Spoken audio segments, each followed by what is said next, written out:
Welcome to this week's episode of Take It or Leave It. I'm one of your hosts, Meredith Masony. And I'm Tiffany Jenkins, the other one. This podcast will discuss all things marriage, motherhood, and everything in between. Please remember, we're not professionals at anything you may actually need. So any advice Meredith and I give you, you can take it or leave it. Although we have somebody on today whose advice you might just want to take. Yeah, so Maybe. today in the studio, it sounds fancier when you say it like that. We have Laura Kincaid, and why don't you tell us a little bit about? Because are you are you a trauma therapist? Is that what what is your actual title and all of your letters and all of those things? Sure. The family joke is I have the most letters behind my name. So LICSW in Massachusetts is a licensed independent clinical social worker, which basically means I went to social work school, learned all the things social work, and chose to be a therapist. So there's like a clinical path you take. So I went to school for that. And then I was in St. Louis for a couple of years. And then I moved out to Massachusetts and I've been practicing for like 17 years or something. Worked When you start in therapy, you tend to work in clinics and in harder areas. So definitely was working with a really intense population in Lynn, Massachusetts, which has, they're lower economic, a lot of trauma, a lot of substance abuse, a lot of intergenerational stuff going on. And was blessed that at my agency, they had this great training that basically was like, here is how you do trauma work with kids. And it just really meshed with me. So I adopted that very strongly for many years and then have just kind of been trying to consume as much trauma information and how to work with that because I'm an anxiety and trauma specialist. So there's no special letters for that, but that is what I specialize in, predominantly with kids, but I work with everybody. Okay, so you're now the Tioli podcast anxiety and trauma therapist because we are both riddled with anxiety and trauma. So the whole reason that we brought you on here, and thank you for reaching out because this is, I think, going to be a really important conversation today, is because we've been talking a lot lately about raising our kids in today's world, and that world is full of trauma and anxiety and events that a lot of us as parents don't know how to navigate. Right. Can I just say something really quick? Yes. I apologize for changing the subject. I'm really depressed because the screen that we're looking at on the computer looks neat and tidy. But when you look at YouTube, it's got about 3 feet extra on either side, dude. So you can see all my garbage, my Dunkin' Donuts wrappers. Like it looks like a trap house. And I apologize, everyone.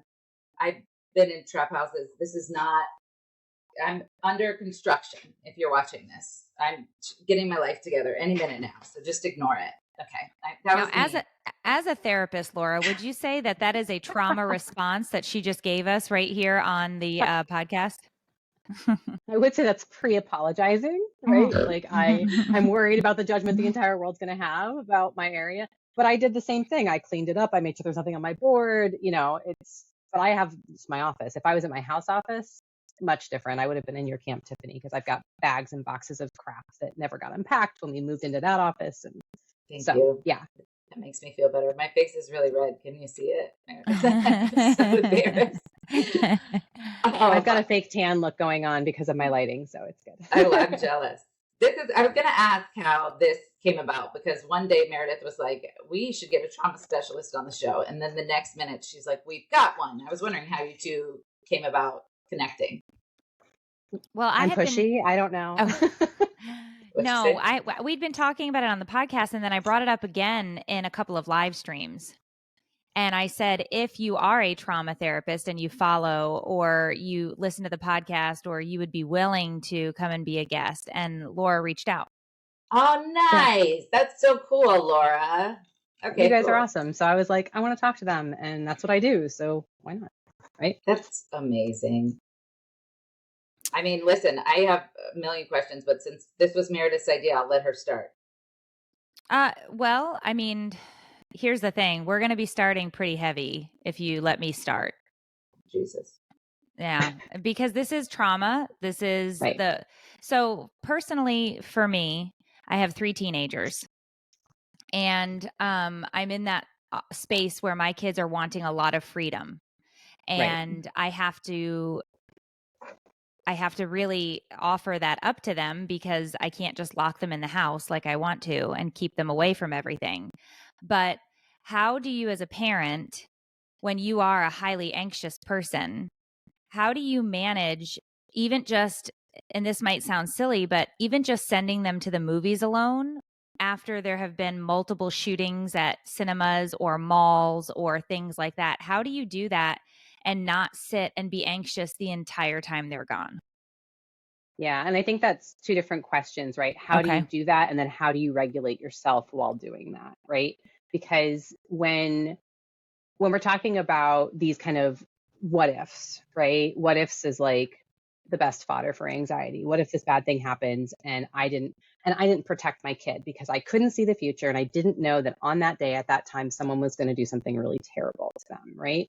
And I think I see that in my office in a lot of ways. It's not even just like these big things, right? Like a shooting or some sort of, other terrible catastrophe.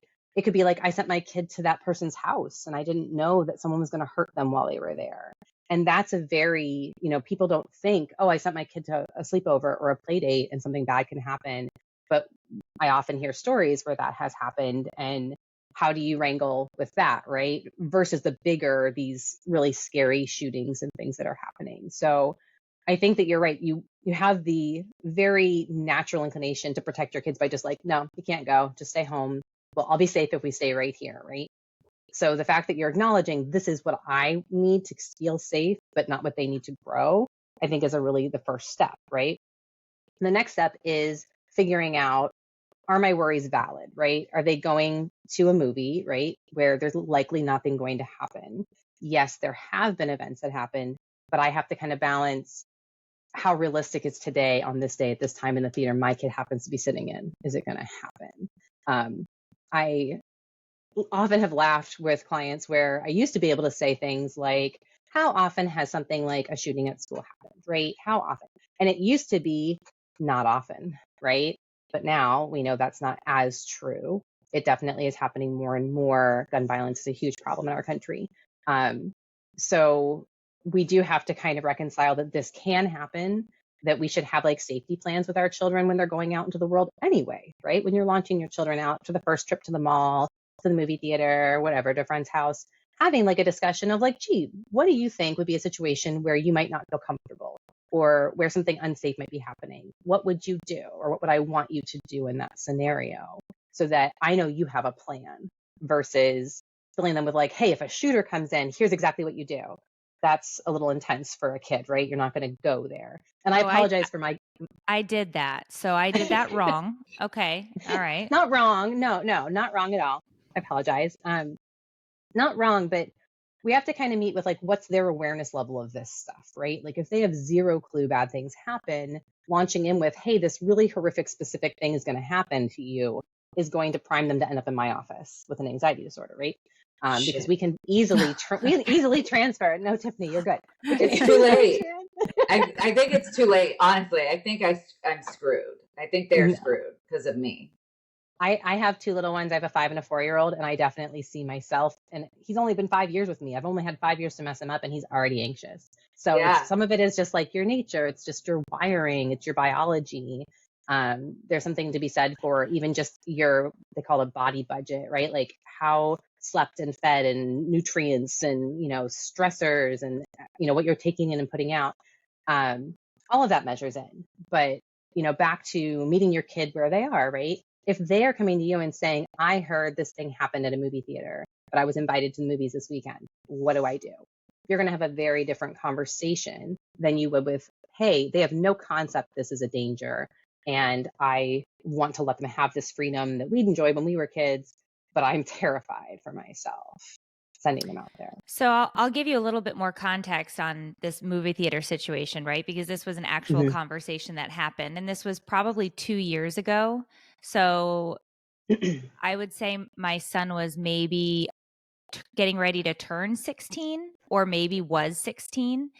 And they wanted to see the midnight showing of that Batman movie. And so we were in the car and he's like, I really want to go. And there's a whole group of people going. And so I was like, okay, if we let you go, you need to understand that bad things can happen. And if you're in a movie theater and somebody starts shooting up the place, you're going to want to get to the ground. You're going to want to look to see which way is the closest exit. You're going to want to stay completely on like I launched into like military crawl and cover your head and and I probably just scared the complete shit out of him. But I was like, you're 16, you have been in this world that we live in. But I think my problem is because I'm such an anxious person, I took it to the next level. I wasn't just saying we need to be safe and cautious. I was like, you need to duck. If you can get to your phone, call now. You know what I mean? Like and it's like I don't have control to not go to 100 miles an hour. Right. And again, you're aware that, hey, I went a little too far. How do I dial it back? When you said the Batman movie, that was the movie, right? That was the movie where the shooting happened. Was it after that first event, or was this before that even happened? It was the one after they had the first shooting in the Batman movie, and then he was like, "We're going to go to the Batman movie," and I was like, "Oh God, no!" Please. Right. So let's just for a second notice that your brain did exactly what it's wired to do. There is literally a mirror of a trauma, of a danger for my offspring, right? How could I not go to, here's exactly how this is going to play out, because it literally played out in this exact scenario once before. It's a lot harder to not go there when you have such a mirror versus I know somebody got hit by a car on that road. Don't drive down that road, right? Like don't drive down any roads, right? That's a little more generalized versus that specific place. So yeah, I don't think that what you did was wrong. I think maybe kind of talking to them like, what do you know that happened at the last Batman movie, right? Here's why I'm a little bit anxious to send you off to this. What do you think you would do? And kind of let them tell you what they think they would do if something bad was happening. And I would also talk with them about, it's not going to happen, but we like to have a plan and caution. Because again, if this kid was 16, he probably was aware what happened or had some vague knowledge of what could happen. Very different than sending a 12-year-old, right? Which you probably wouldn't let the 12-year-old maybe go to the midnight showing. But regardless, the midnight showing isn't special. A movie is a movie, whether it's at 9 a.m. or midnight or 4 a.m. Like, yeah, there's different populations out, but it doesn't inherently make it more dangerous. It's just that your brain latched onto this exact scenario played out already. How do I protect my offspring? Here's our step-by-step plan. So it's not really different. You just kind of said, here's what I want you to do versus let's talk through what you would think to do and then kind of tailor it. I don't think that I have that component in my brain that you just said. I think I just tell people, and Tiffany will probably agree with this. I just tell people this is what you're going to do because this is how you're going to stay safe versus how would you like to do it? Because I don't even have that like in my vernacular. Like my brain doesn't even allow that space to open up, which I just realized is probably 99% of the reasons I've had fights in my marriage. No, it's Dave. It's Dave. Because I just tell him what he's going to do.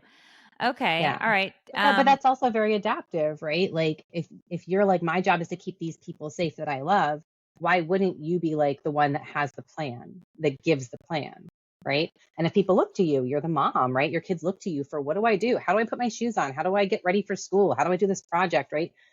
So it becomes very organic that you're like, oh, here's how you do all these things I've taught you in life. Why wouldn't I try to teach you exactly what to do in this scenario?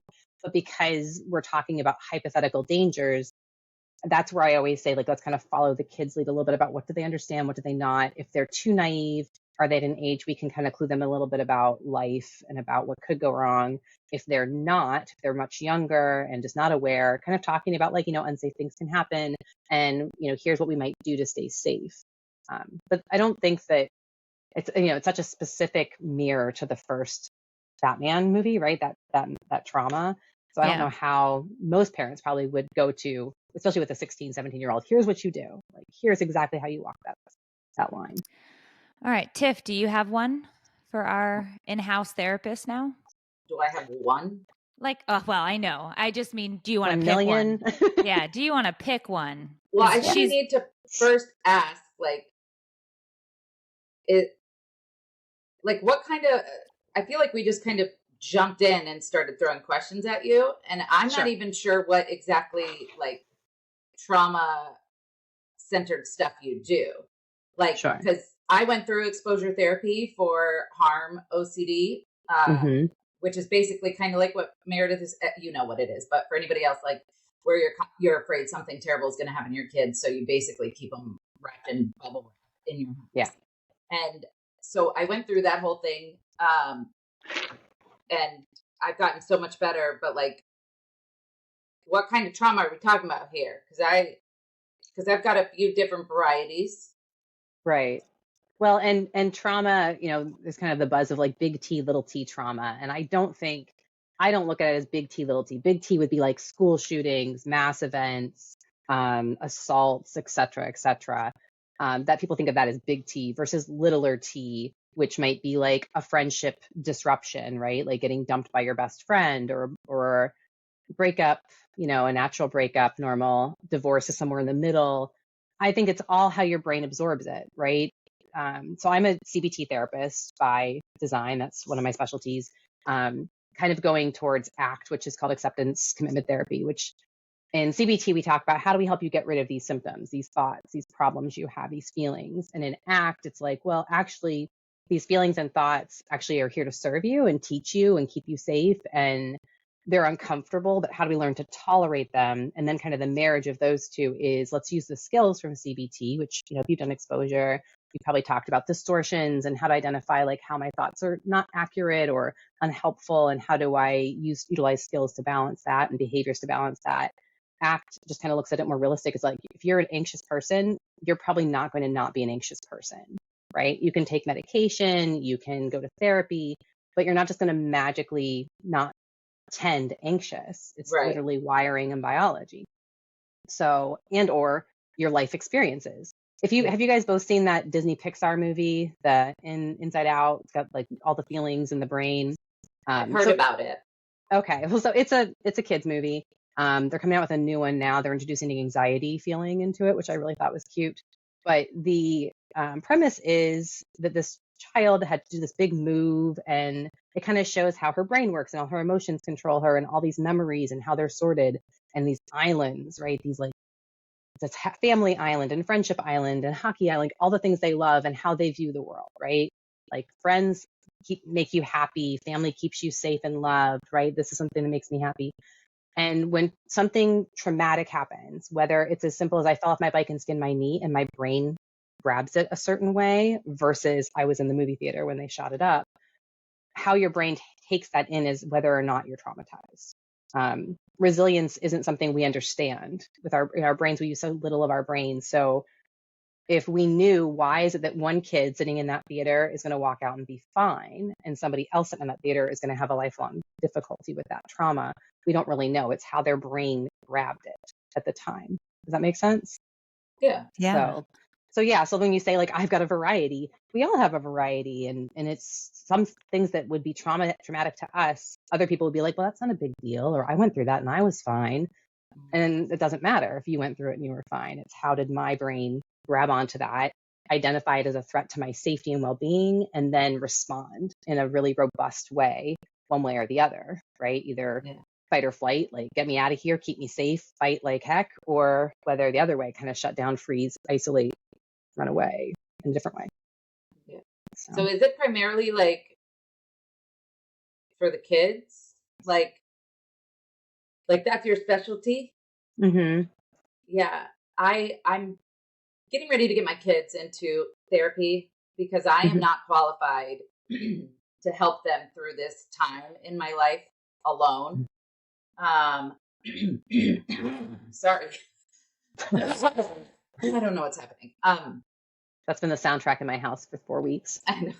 I think it's Jesus trying to get me to not talk about this. But I got divorced 5 months ago, and he moved out, and the kids were going back and forth, and then he got a girlfriend who's there all the time with them now, and it's very confusing. And the kids, like just this morning, dude, it was freaking devastating. I had to talk to the kids about how I'm not going to his mom's for Thanksgiving, which is what we've done for like 10 years. Right. Since before they were born. But I'm not going because it's uncomfortable for me now. Right. and I have to protect my mental health. But then Chloe got really emotional and started crying. And she said, but you and dad are still best friends. And I can't be like, well, we were until little ass, whatever. So I can't talk openly and honestly with her, as tempting as it is sometimes. Right. So do you think there's a specific kind of therapy that I should look into for them? Anything special I should be focusing on? Really, like, they're handling it differently. My son is very quiet and introverted and just buries himself in video games and pretends like the world doesn't exist. And Chloe's just super emotional and dramatic and very honest and open about how she's feeling at any given time. Yeah. So first off, I want to just say I've been watching you guys, so I've heard bits and pieces that you've shared, and divorce is so hard. And divorce for kids, especially if the household wasn't really volatile, is confusing, right? It's hard. How can you guys be so friendly and get along, and how can we all spend time together and you're not together anymore? Exactly. But at the same time, what we know we're doing is modeling a healthy relationship future for our kids, right? If we were like just happily coexisting or kind of neutrally coexisting, but not really connecting, not really showing them the kind of affection and love we want them to have in their relationships, then yes, short term, it's going to be really difficult and confusing. But ultimately, right, whether it's in a new relationship you have or a new relationship he has, hopefully they will get to see what that better connection can look like and what that kind of more loving interactions could be, right? Staying together just for the kids when you're not happy isn't really a great result, right? So, so the type of therapy they might need, right? I would kind of go to, well, are they having symptoms, right? Being really emotional isn't a normal adjustment reaction. Kind of closing in on yourself isn't a normal emotion reaction. So really, just an open play therapist or, a CBT therapist would be great. Anybody that specializes in children and has an understanding of divorce. That would be the questions I would ask is like, do you specialize working with kids?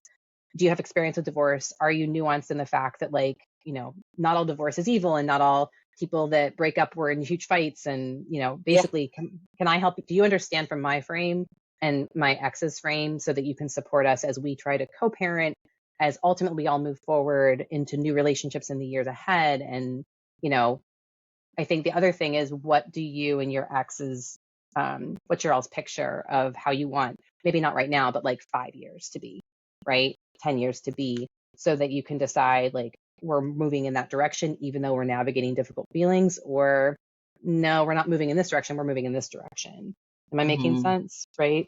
Yeah, you are. Yeah. So I have recently learned, like, we're going to try to be friends and best buds for the kids. And I really have like full confidence that we'd be able to do it because I didn't have any emotions left for him, like romantically. So it would have been really easy. But then there was a few instances where there was some behavior that a friend wouldn't do to another friend. And I was treated in a way that a friend would never treat a friend in these certain circumstances. And so that's when I realized that whether or not I still have feelings for him romantically, like I'm not in a place where I can be his friend. And it was really important for me at one point to show my kids that we could be friends. But I have been miserable since the situation occurred. And I mean, like a shell of myself, just bawling my eyes out, really dramatic. And my kids, it's so much worse. So there's distance now.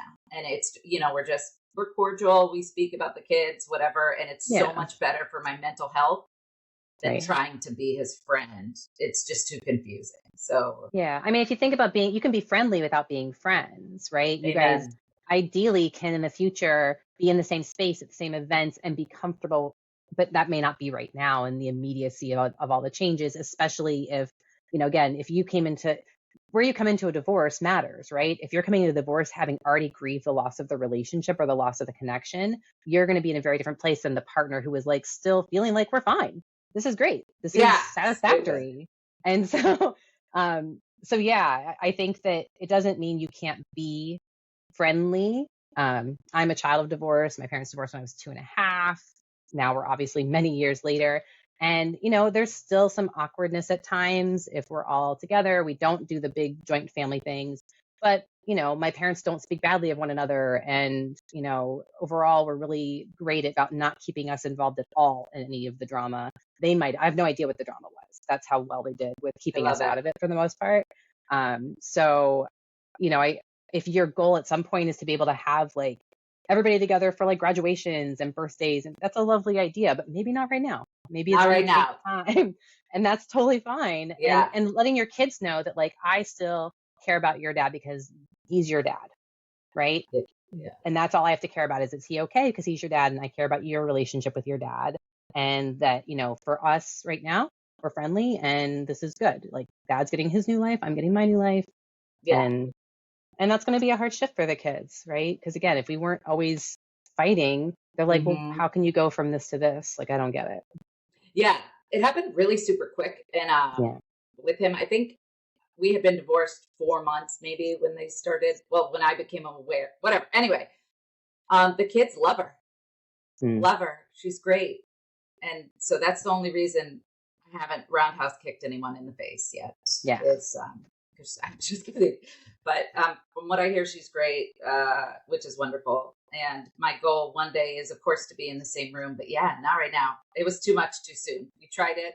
So I have to see him throughout the week for the kids' sports and stuff. Mm-hmm. And just depending on the week, it's either we're basically sitting on each other's lap, best friends, or we're arch enemies on opposite sides of the bench, just based on whatever went on. And so for now, we're just going to keep it.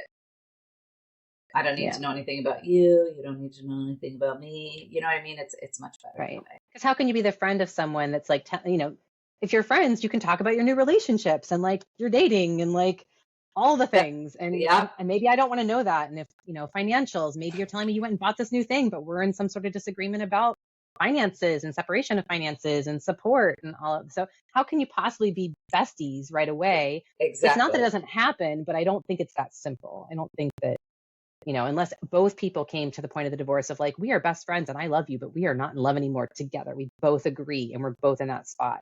I think that's when they can be best friends right away and like continue forward. But if it's different spots, it's so hard.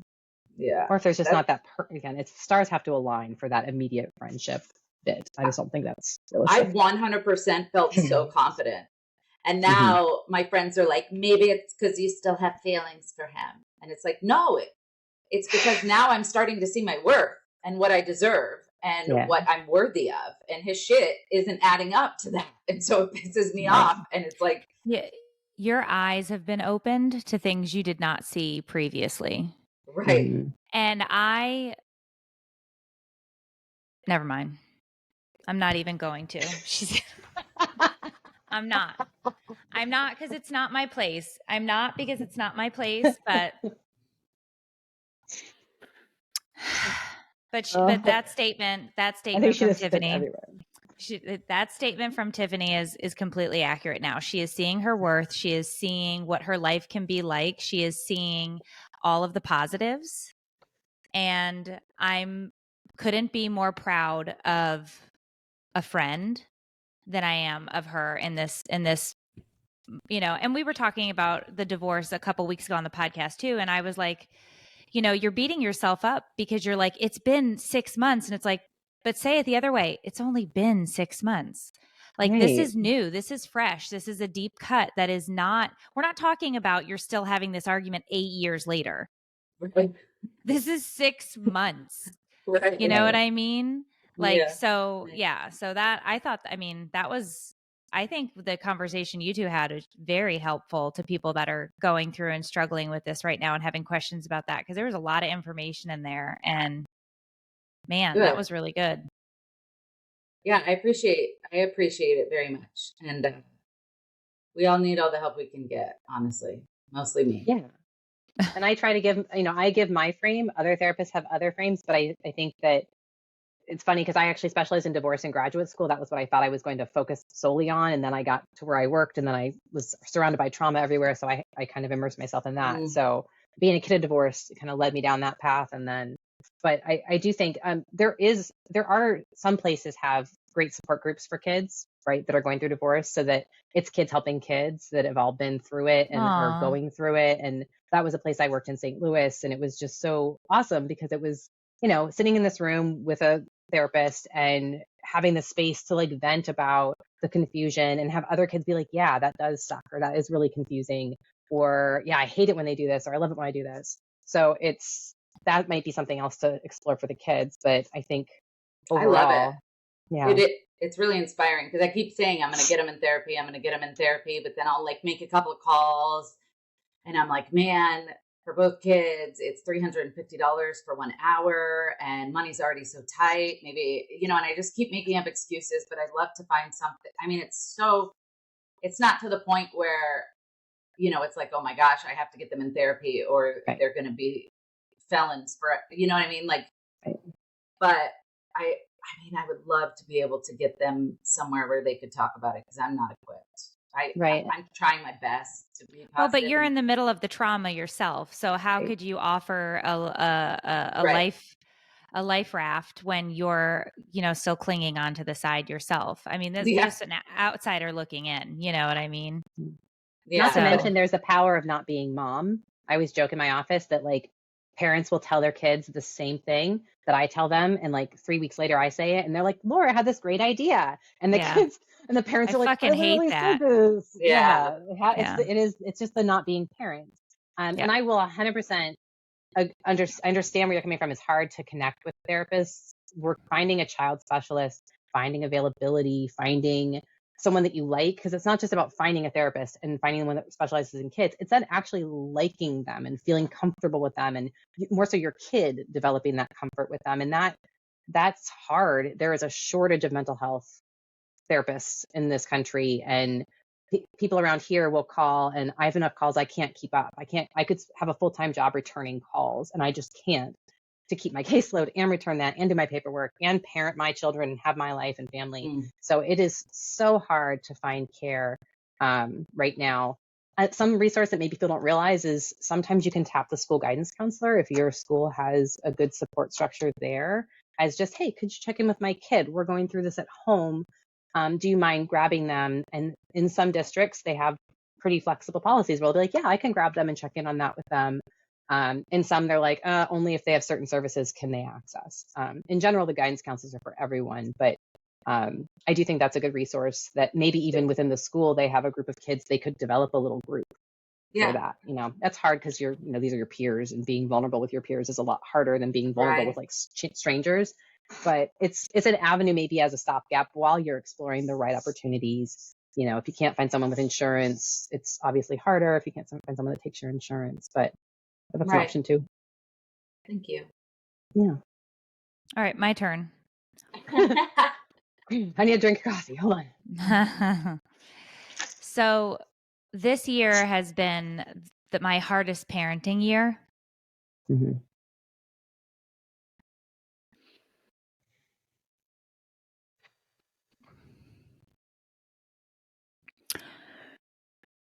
Fuck. Because he's leaving. So what do you tell parents who are not ready, even though I know logically he's ready? He's a good boy. He's smart. But the thought of not having all my chickens under the roof, it's just freaking me out. And I can't get through a day. Well, I don't think it helps that I'm going through menopause, which I think it's real bullshit that, Jesus was like, you know what? We're going to have your kids leave at the same time that you're not really a human being anymore because you're in the middle of menopause. Yeah. So that's some shit. But write that down. But I think it's also starting to annoy my husband, because I have these mini breakdowns because I don't know how to deal with it. I don't know the logical next step of just being like, I'll see you in, 4 months. Like, I just want to die. So any thoughts on my unraveling? So I am tearing. I have a 5-year-old and I'm tearing up like at the idea of that. Too. So like you are not you are not alone in that every mother of a senior is having these moments, right? Like, oh my God, I'm about to launch my kid. What if something bad happens? I can't see them every day. I just can't even imagine not having that, right? And Tiffany, I'm imagining like when the kids go over to Drew's, there's kind of that same, like, I don't get to see them. A little different because we know they're coming back pretty quickly, but Yeah. it's hard. It's so hard. And I guess I don't know how familiar you are, Meredith, with mindfulness. Have you ever done mindfulness work? You know what it is? No. It might escape you right now. Okay. So mindfulness work is often paired with meditation. It's the idea of being in the moment right here and now without judgment, right? So if my brain starts fast forwarding into the future, right? Our pain lives in the future and the past. In the right here and now, nothing's happening. You're sitting on a couch talking to me and Tiffany. There's nothing bad happening. Your emotion reaction is coming from the future, right? And then depending on the person and from the past. So learning to stay here now in the moment is a really powerful tool because you're not going to be okay when you drop him off. You're going to be a mess and you should be. You should be sad, right? Ideally, you can hold it together until you get to the car and then, as my mother did, ball your way from Cincinnati to Akron. But in general, you're going to not be okay at the beginning because that's a really hard transition for you. And right now, what your brain is trying to do is prepare you in a really messed up way. It's like, here, feel these feelings now because then it will be easier then. Here, think about how he's leaving now so you'll be used to it by then. And to me, that's kind of crap. You can't pre-grieve, right? You can know something bad's going to happen, but that doesn't mean when it happens, you're okay with it, no matter how much you obsess and torture yourself with it before it happens. Damn, right? dude. Yeah. So, so one of the tools that I we think teach my entire life has been pre-grieving every experience I've That's what I'm saying. Right. I really needed to hear that, dude. Yeah. Yeah. I think that's exactly what I do. And Yeah. I mean, so many of us do. No one teaches us how to, therapy skills are not taught in schools. We aren't taught as children how to manage this stuff unless we happen to have a series of bad stuff happen and we end up in a therapy office, right? Or we end up in, I recently had a client in recovery and I just was so astounded because I didn't work in the recovery world as a therapist. And I was so astounded at how beautifully that world sets up the skills that we teach in therapy and how it's literally just like intensive therapy and a support group wrapped in one. And it's beautiful, the skills that you walk away from when you work the steps or you go through a program, because we aren't given that usually as children, right? Like our parents are in survival mode. They launch us out, hopefully successfully and surviving. And then we kind of have our own families. And then we are in survival mode for 18 years because for a mother, like when your heart is living outside of you, how do you not hurt a lot and worry a lot? And not to mention trying to juggle all the expectations of your life and what you should or shouldn't be doing and how you're doing it. Did you make the beautiful cupcakes? And did you remember to pack their special treats and blah, blah, blah, blah, blah, blah, blah. So I guess back to mindfulness, right? Like how do we do this, right? A lot of people think when they think of meditation and mindfulness, well, I have to be like a monk. I have to have silence. I have to sit on the top of a mountain, cross-legged, and like have a blank mind, right? And that is not at all what mindfulness is. Mindfulness is about learning to catch your thoughts, learning to be in the moment and notice when your brain pulls you away, and then without judgment, bringing yourself back, right?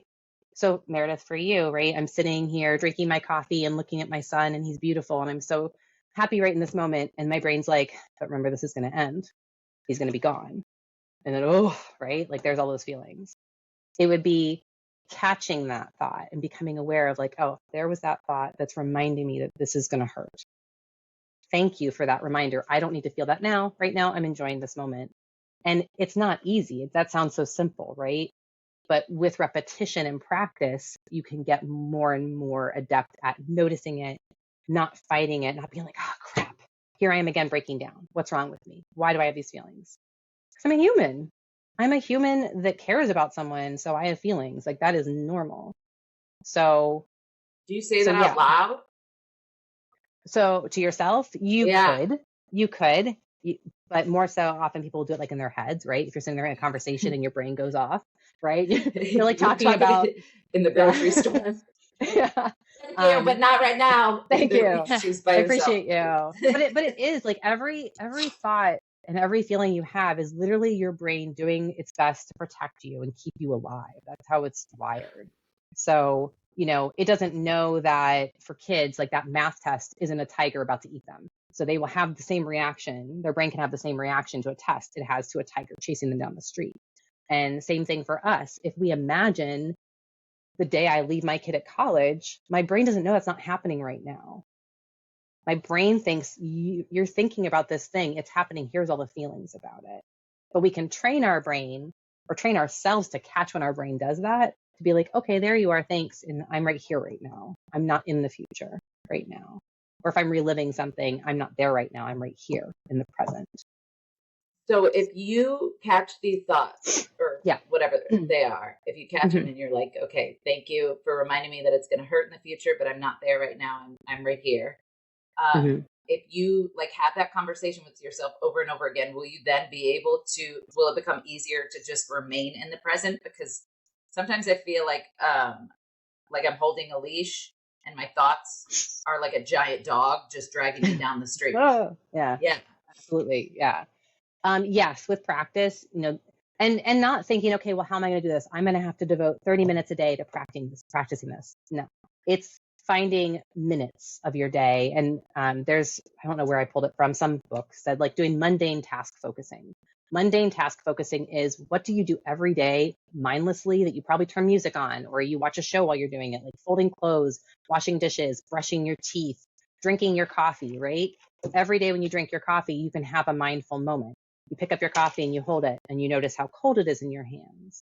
And you just try to focus on the sensation on each of your fingers. And then you maybe smell it and really like just notice the scent of the coffee or the different smells if you have different flavors of your coffee. You take a drink, you notice the temperature, the texture, the flavor. You try to trace it as far as you can as you swallow it. And right there, you had a mindful moment, right?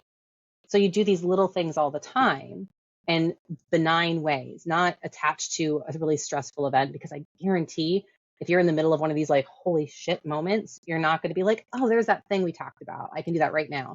It's going to be the practicing of these million little times that help you. Oh yeah, there it is.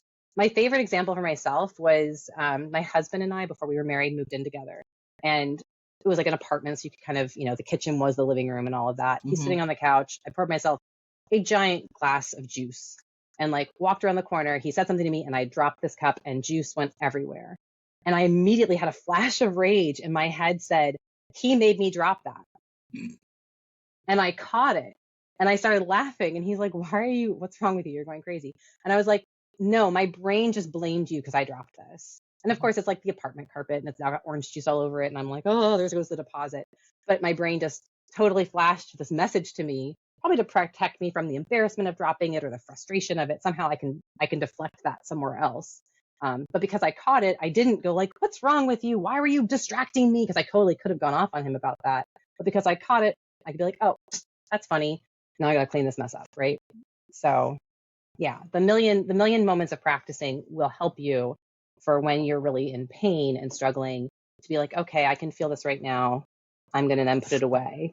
So yeah, I have another thought too, but I wanted to stop because I can info dump like the best of them and just be like, blah, blah, blah, blah, blah. I'd love to hear any thoughts you have. I do want to read some of the comments from the chat at some point that I think is relevant to this. And it's people who are just like struggling with their own stuff. Mm-hmm. But I don't want to mess up your train of thought. So you say your thing. Yeah, the only other thought I was thinking was, Meredith, to create a container for these feelings. So maybe set a timer for 10 minutes a day and let yourself let it all up and let it out and bawl and cry it out. And then when the timer goes off, turn it off and then go get busy. Go get cognitively busy in something that requires your brain. Because it's gonna, instead of it just attacking you randomly, right? So this is like along the lines of exposure therapy, right? You're forcing it to come on versus waiting for it to hit you, right? And that doesn't mean it's never going to hit you in other times, but at least it allows you a space that gives you permission. Like, I'm going to give myself permission to just be a hot mess for 10 minutes. And then I'm going to try to let it stay there. And then maybe later in the day when it starts to come up again, I'd be like, I'll save that for my 10 minutes, right? I'll do that tomorrow. Or so I have a container to keep it in versus I just let it hit me whenever, right? How the hell? How can you postpone? It's not those easy. emotions? There's no way. I mean, there's a way, of course, but it seems so impossible. And that's what people are. Somebody said, I have a hard time staying mindful when triggers of my trauma come out of nowhere. Mm-hmm. Someone else said, I'm getting anxiety just thinking about how absolutely unstable I am to do that kind of mindful thinking. Yeah. And I get it. It's like all you've ever known is stressing and obsessing and freaking pre-grieving, dude. And so the idea of being like, nope, it's not real. I'm here. This is the only moment that matters. Like it seems so impossible. And so we all just automatically assume like, nope, not us. We're not destined to live that life. And I would love it if myself and anybody else who's feeling like it's impossible could absorb this information. If you're really saying it's doable, I really want to believe you. Well, and Tiffany, you just made a huge good point, right? That when you're triggered by trauma, you're not in your head anymore, right? I'm going to steal this. I stole this from someone else, but like the little model, like this is your brain, right? This is your frontal lobe. This is where all of your like executive functioning, pulling up skills, thinking critically, all of that lives up here, right? When you go into fight or flight mode, when you are dysregulated by trauma, that all flips off, and your amygdala is your trauma response, and it doesn't know anything. It knows survival. It knows run, fight, be a goat and freeze and fall over, right? Retreat. Yeah. It doesn't know your thinking mind. Your thinking mind goes off. So for people that are saying like, I'm so triggered by my traumas and I can't imagine being able to stop it. Yeah, you're right. Until you have gone and worked with a really competent trauma therapist and worked on becoming desensitized to their triggers, you're not going to be able to access that easily in the moment. Because that's what, exposure is all about. In trauma therapy, we tell the story. We tell the story over and over and over. With kids I've worked with, we're talking big T traumas, right? Like assault, sexual abuse, violence, etc. And we're writing the story. Like I woke up, I got dressed, I walked downstairs, and then here the bad things happen. And we read it and read it and read it. And to the point where kids are like, do we have to read it? I'm bored. Like, I don't want to do this anymore. Whereas when they started, they're like, I don't want to do this, right? Like I'm avoidant. I'm going to just not touch it because it's dangerous. That reading and reading teaches their brain, the story isn't dangerous. You lived the danger. That's over. But your amygdala doesn't know that. It's just like, because you've taught yourself to not think about it and not feel about it, every time it comes up and attacks you, right? You're going to have that trauma response and your brain shuts off and you're just going to be in survival mode. So practicing mindfulness, practicing nervous system regulation, all of that's what helps you not get triggered by whatever, right? Whether it's just stress or trauma. But it's a lot harder with trauma. If it's living in your amygdala, it's a lot harder, right? Dude, F our amygdala. Yeah. It's kind of a jerk. So yeah, it's hard. It's a million little practices that add up and, but it doesn't turn the pain off. The pain is what you're supposed to feel. I'm sorry. I wish I had a better answer. No, your answer was life-changing. It's great. My husband texted because he must be listening or watching in the other room. And he's like, that's what I told you. Just be sad later. Why you got to be sad now? Be sad later. And it's like, I hear you. I'd block him. Block his number right now. And he's not wrong. It's just like your brain doesn't know that it's not happening right now. You needed to hear it from somebody else other than your mom. Right. Yeah. So and his job, and by the way, to Dave, his job is when you break down to create a safe environment for you, to remind you, not why don't you just feel this later, but like, hey, you're struggling. This is okay. What can I do for you? You hear that? Sorry. Dave is like, she's never coming back on the show ever. No, but seriously, like, you should be able to be vulnerable and feel those feelings and get out. But also reminding you that, right, you are feeling about the future right now. Your son is right here. You see him every night. You're having this moment with him. Don't let that disrupt your now. in ACT, we talk about, some people talk about a bus, like our brain is a bus and we're the drivers and we have a path every day, what we're going to do with our day, right? Get up, go to the gym, maybe go to work, blah, blah, blah. And then all these little passengers stand up and they're like, turn left. Don't do that. Let's think about this thing. Let's feel this. And then you're like, I was just going to go to the gym, but now I'm sitting here in my car crying because this song came on the radio. And that wasn't my plan, right? That wasn't my path today. So, you know, I think Dave's job could be noticing when your bus turns off path and like gently guiding you back. Like, you know, do you need to go cry for a few minutes? Do you need a hug? Do you need a coffee? He would say, do you need a dick? But that's a whole other. I have heard that repeated in the video. Yeah. Yeah. Not that sex is a bad coping tool, but it can't be your only coping tool.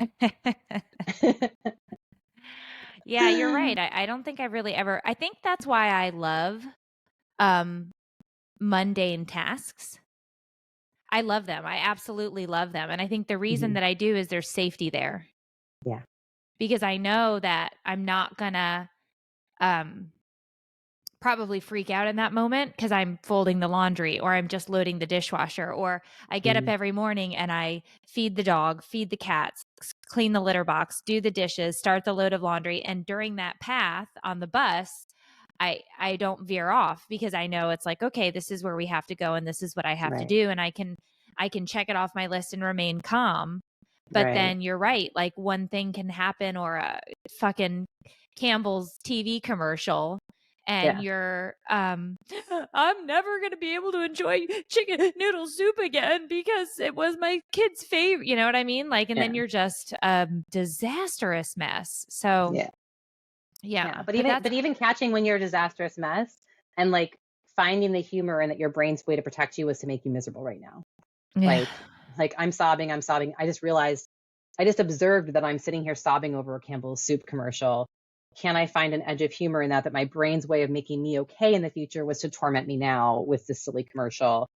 Okay, feel my feelings. It'll wash over me and then move on with my day, right? That would be the idea of like catching it. And then what do I do next, right? Yeah, I like the idea of catching it. I'm going to really work on that because I do think that there is a lot to be said in trying to preserve the moments of now.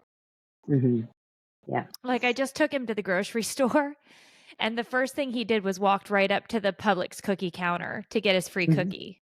And it's like, you have a 5 o'clock shadow. Yeah. You're 7 feet tall.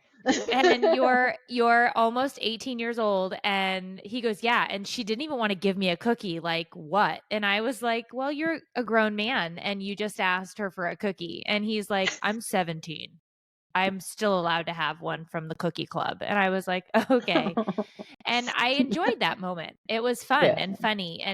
But at the same time, I was like, I have to send cookie club kid into a metropolitan city in less than 6 months and hope and pray that all goes well. Right. You know, and then it just later on, I'll, watching TV or doing whatever. And it's just. So he figured out where he's going to go. And is that why this is all so heavy right now? Like it's real now? Oh, yeah. He's decided where he's going. Okay. That's where this is coming from. Because I think when it was up in the air, there was still like hope and optimism and like maybe he'll be close. You know what I mean? And now that you know, I think that's like a different level of beginning to grieve. It's a little bit more. I agree with you, Tiffany. It's a different step, right? The like looking at schools and the thinking about it is very different than the commitment. And now we know, and now there's a deadline and I know exactly where they're going to be. And I know what that place looks like. Like that's a different step. That's a good point. Yeah. And I'm not upset with his choice or anything like that. Like it's, I think he's going to be really happy where he's going. And I'm happy too, because he's staying in state. It isn't close, but he's staying in state. So it's going to be, a 45-minute plane ride or a 5-hour car drive, which is not bad. Like I can handle that. It's just not in the other room. It's just, it's, right. It's just hard, but I just keep trying to remind myself that was my job and from the beginning. Right. Somebody very much smarter than me said that our job is literally to do such a good job that we make someone leave us. That's what parenting is, right? If we do our job, our kids leave and get their own lives, and we are no longer the forefront of their life. And when you're the forefront of their life for all their young years, right? Like, we are their person, we are their safety, we are their home. It's really a jarring thing when I know if I did my job well, they are secure to leave me, whether it's when they hit the 5th grade development jump, or now like they more worry about friends, or when they're a teenager, right? We did our job, but it sucks. Yeah. Yeah. Yeah. But that thing you said about like, hey, I get up and I do the laundry, I do the dishes, and I do that kind of like, it's on autopilot, practicing mindfulness in those moments, right? That shows that you are so present during that, because like, I know exactly my task, and I feel good when I do these things and get them checked off my list. And so you're very mindful, it sounds like, when you're doing those things, right?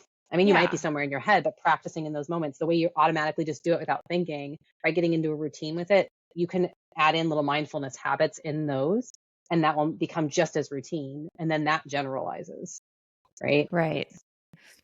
So yeah, no, it's a lot. That's just, I think that's my phrase of the year has just been, it's a lot. It's a lot. Yeah. If you don't But think this is grief, this is grief. Grief is like, I'm fine. I'm not. yeah. Yeah. Yeah. But I always say that our story is not for us, it's for others. And so I think today's podcast, we told a little bit of each of our stories, and you gave some amazing insight. And I think that there are people who are going to listen to this, and, they're going to take solace and find some peace in knowing that, they're on the same, train. And so I appreciate that. I thank you so much for coming on, and you're now hired to be our in-house therapist. It doesn't pay well because it's $0, but But you know what? I'm happy. I would happy to come on and chat with you guys anytime. I've really enjoyed this, and if you're lucky enough to work with things that you love and are passionate about, like, this is fun. As much as that sounds really weird, listening to people's traumas is not fun, but it's something I feel like I have the ability to help people, or help maybe move them in the direction that is supportive and helpful to them. And so, absolutely, anytime. Yeah, I mean, you blew my mind. I never knew that I was pre-stressing about literally every single thing in my life. I didn't know that I was doing that. That's just how I'm wired, right? And I never thought about it that way ever. It was just like a massive head explosion when you said that. I was like, oh my God. Me too. It was definitely an epiphany. That's what's going to stick with me the most out of all the amazing things that are going to stick with me from today. So thank you so much. Yeah, absolutely. We look forward to seeing you next week. You will be back. We will make sure that you come back along the journey. You're really good at what you do. That was amazing. Well, thank you. Yeah, I'm pretty picky when it comes to people, and I like you. I think you're great. Thanks, Dan. Yeah. All right. Well, lots of tears, lots of awkwardness. Didn't see that come. I didn't see it coming. But anytime Meredith cries, it makes me cry every time. And I'm not. I mean, I guess I feel like I also am not normally in this space, but it was just like it hit me June hard, like a train. And since then, I've just had such a hard time. And I think it's because I love control, and I have zero control over this. So what I want to do is gain some of that back, because I am such a control freak. And I'd also like to stop crying in public, because I do think people think that there's something wrong with me. Like, we were out to eat the other night at just having pizza, and I was red-faced and crying, and the woman's like, "Oh my God, was your pizza okay?" And I was like, Just pre-grieving. Just Fine. pre-grieving my entire life. So great. Dude, I hope that helps you though, for real. Like to think about that when you feel yourself starting to get like that. I really hope that helps because that's life-changing. Yeah, I just never thought about it like that. Those of us that are really like anxious inside like to control the outside. It's how we feel safe, right? It makes a lot of sense. But yeah. Absolutely. Everybody's saying thank you for the wonderful guest. This episode is fire. This is amazing. This is one of the best podcasts you've done. Thanks everyone for your wonderful comments. That's all you, Laura. Yeah. I don't think it's all me, but it's a little bit different tone than maybe some of your more recent podcasts. That is putting it nicely. If you were coming here for a light, funny podcast, I don't know that you got it today. Yes. No, but I tried to warn everybody of that too, because I already knew the questions that I was going to be asking, and I figured, and I was right with what Tiffany was going to bring up. So, before we go, my husband is texting me and saying he would like to know.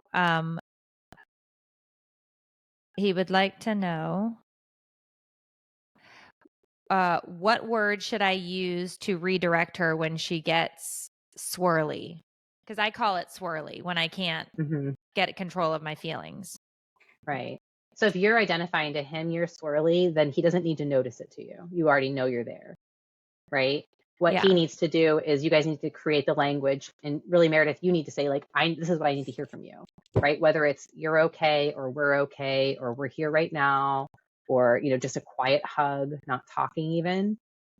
Because, if you are spiraling and you're not aware of it, then maybe having a word that he says to kind of bring you to the awareness of it would be important. And that would be a word you guys would self-identify, right? Pineapple. My cut with my kids when they're like being wild and I need attention is rooster. I just yell rooster and they stop and like look at me for the most part. The 5-year-old more than the 4-year-old.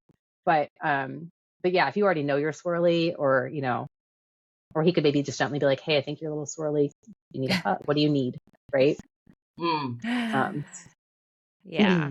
And then you being open to him trying to like support you there and not being like, I'm fine.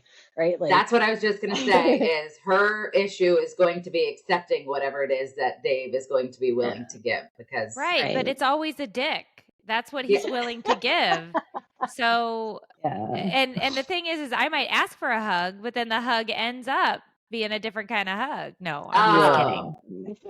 I'm just kidding. He does try, but I am very resistant, and I will say, because I will be the first one to be like, I am swirly as fuck right now, but then I'll be the next words out of my mouth are I'm fine, and I'm clearly not fine, because I would say, Meredith, for you, thinking about being vulnerable and like what that means to you, and like, again, it sounds like you are a very strong person and you kind of are the leader, so the idea that like I'm not the rock right now is really unsettling, right? Because that basically means I'm opening the cracks and showing that like I have flaws or I have weakness, and that's really, being vulnerable is hard.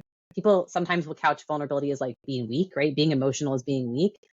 It is the most strong thing you've ever done today, sitting here and bearing your soul to all these people, talking to a therapist on live webcam about what's going on for you. Like, that is like the strongest shit ever. So when you're having we could get her to curse. I knew it. I was trying so hard. My mom's going to listen to this. Like, I don't want her to, like, what did I raise? Right. I don't let Mima listen. But yeah, God. Like, give yourself some grace. It's strong to be emotional. It's not anything but. I don't think I have an issue with the emotion part of it, because that to me, like, I'm okay with that. I think, because I preach this all the time online, and so does Tiffany to our people, is that it's great and to be vulnerable and to be emotional and to be in touch with that and do all of those things. But once I start feeling out of control, that's where I have that clenching panic. Because I'm such a control freak. So I really appreciate that. We don't want to take up any more of your time. You've been so wonderful to share this with us. And I have to say, in the however many years we've been doing this, this one was raw and it was amazing. So also, we haven't had a guest in years. I was just telling her before, it was before the tour. Yeah. It was It's been 2020. Yeah. Before the Yeah. dark days. Yeah. Do you have it anything you was. want to plug? Any websites or anything? I don't have anything. I am just me in my little office. I was thinking about that. Like, I don't even have like an Instagram presence. There's so many therapists out there that have reels and do all that. And I don't have time for that. I've got 2 little guys. I am just trying to live my life, run my practice, keep my world happy. But yeah, I don't have anything to plug. Okay. So, but I do have to say, if you guys ever go on tour again, you need to come to Boston. I was like, I saw you guys were going on tour, and I was like, and then it was like, nope, nowhere near me. Cool. Didn't we go to Boston, or am I just maybe I assuming didn't see it later? I never paid attention. We were in Boston. Got on the plane yes. and prayed. Were you? Yeah, we did. Maybe it was before I found the tour. That might have been it. It might have been. Yeah. Either way, we'll make sure we come to you and if you ever swing back around. Yes. For sure, though. Yeah, next time, 100%. Maybe you can travel with us and just like be there emotionally. I think my husband would have a stroke if I was like, so I'm going to go on tour. You're going to have the boys and everything. And my clients will just have to make do for a few weeks. Yeah. Zoom appointments. Right, Come on, get your priorities straight. Yes. Well, thank you so much for joining us. Thank you, Meredith, for being open and raw and honest. Thank you to me for just being a supermodel all the time. Make sure to join us next week for another episode of Take It or Leave It, an advice-ish podcast hosted by 2 struggling moms who have no idea what we're doing. We'll We'll see you next week, guys. Love you. Bye.